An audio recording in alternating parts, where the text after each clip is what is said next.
এই মুহূর্তে আমরা টেলিফোনে যোগাযোগ করে নিয়েছি রাজ্য বিজেপির মুখপাত্র শ্রমিক ভট্টাচার্যের সঙ্গে। শ্রমিক বাবু, গতকাল এনআইএ আধিকারিকের মাথা ফাটলো, গাড়ি ভাঙচুর করা হলো, তারপরে সেই ঘটনায় কিন্তু কাউকে গ্রেফতার করা হলো না। এনআইএ এর বিরুদ্ধে শ্লীলতাহানির ধারায় মামলা রুজু করলো পুলিশ।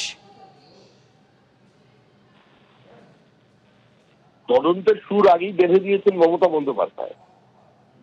যেরকম কোনো ধর্ষণের ঘটনা ঘটলে শ্রমিক বলেদের মেয়েটির চরিত্র ঠিক ছিল না, কোনো ঘটনা কিন্তু ছোট্ট ঘটনা বলে আখ্যা দেন। ঠিক একইভাবে এনআইএ রেডের পরে মুখ্যমন্ত্রী মানে রাজ্যের পুলিশ মন্ত্রীর যা অবস্থান ছিল, যা বিবৃতি ছিল, তা শুধু প্ররোচনামূলক নয়, তা ছিল সরাসরি কেন্দ্রীয় তদন্তকারী সংস্থার বিরুদ্ধে, এবং প্রসঙ্গটা টেনে এনেছেন। তো স্বাভাবিকভাবেই পুলিশ মন্ত্রী যখন এই কথা বলছেন, পুলিশের অধস্তন কর্মচারীরা এই কাজ করবেন। তবে এ ধরনের মামলা সাধারণত আমরা কাশ্মীর উপত্যকায় হতে দেখেছি, ভারতবর্ষের অন্য কোনো জায়গায় এ ধরনের ঘটনা ঘটে না। দু একটি বিচ্ছিন্ন উদাহরণ কেউ নিয়ে আসতে পারবেন, কিন্তু ধারাবাহিকভাবে কেন্দ্রীয় এজেন্সির চরিত্র হনন করা, তাদের নারী লোলুপ বানানো, মহিলাদের অঙ্গ স্পর্শ করা, এই ধরনের অভিযোগ সাধারণত কাশ্মীর উপত্যকায় কিছু বিচ্ছিন্নতাবাদী দেশ বিরোধী শক্তি তারা করে থাকে। দুর্ভাগ্যজনকভাবে আজকে জীবনানন্দের বাংলায় এই ঘটনা ঘটে চলেছে। আমরা আগেও যা বলেছি, এখনো তাই বলেছি, যে total breakdown of constitutional machinery. Trinamool Congress সরাসরি সংবিধানের বিরুদ্ধে, যুক্তরাষ্ট্রীয় ব্যবস্থার বিরুদ্ধে যুদ্ধ ঘোষণা করেছে।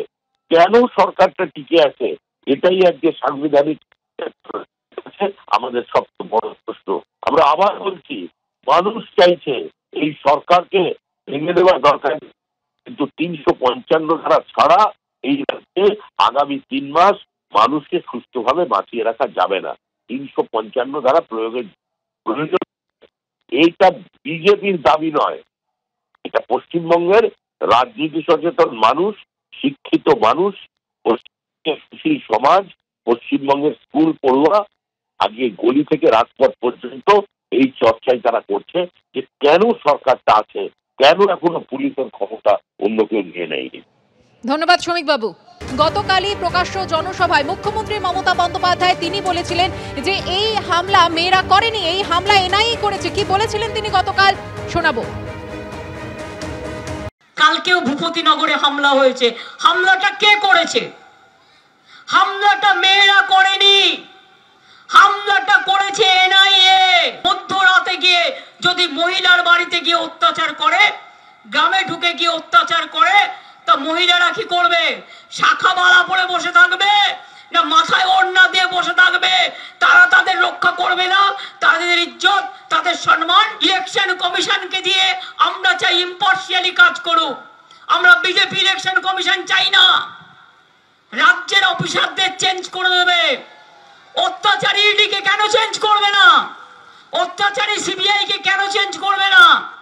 অত্যাচারী ইনকাম ট্যাক্স কে কেন চেঞ্জ করবে না? অত্যাচারী এনআইএ কে কেন চেঞ্জ করবে না? যত দোষ রাজ্যের বেলায়।